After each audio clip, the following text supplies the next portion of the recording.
Okay, so the next section is the parable of the Good Samaritan. It says, on one occasion, an expert in the law stood up to test Jesus. Teacher, he asked, what must I do to inherit eternal life? What is written in the law? Jesus replied. How do you read it?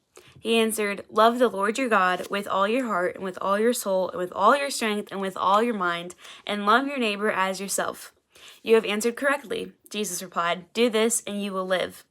But he wanted to justify himself, so he asked Jesus, and who is my neighbor? So Jesus tells the parable of the Good Samaritan to describe who is the neighbor. It says there's a man going from Jerusalem to Jericho, and he was attacked by robbers. They beat him, they left nothing with him. And there happened to be a priest going that same route. And the priest saw the man and passed on the other side. A priest who's supposed to be helping people. Then a Levite came around and also saw him and passed on the other side. But then a Samaritan came. And guys, they have a really bad rep at this time. In the previous chapter, it talks about how the Samaritans did not welcome Jesus. So what's crazy is the Samaritan, as he traveled, came to where the man was, and when he saw him, he took pity on him.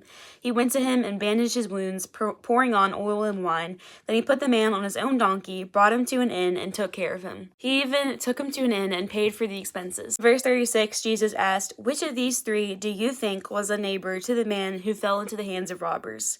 The expert in the law replied, the one who had mercy on him.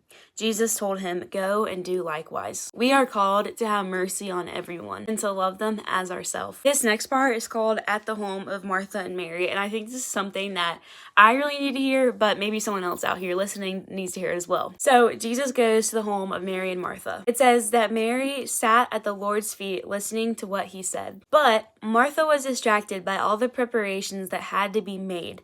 She came to him and asked, Lord, don't you care that my sister has left me to do the work by myself? Tell her to help me.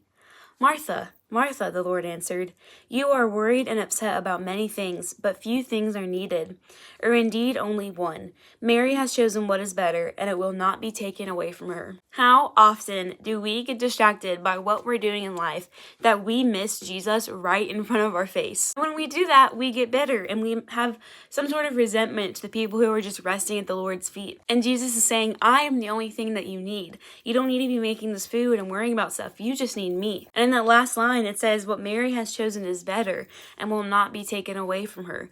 Guys, the food, the drink, the cleaning, it's all temporary. Like whatever Martha was preparing, it was temporary. But Mary, being at the Lord's feet and listening to his words, those are eternal, and that is going to stick with her forever. So when we're stressed and we're distracted in life, remember that only one thing matters, Jesus. Take time to just rest at his feet and listen to what he says. Bye, y'all.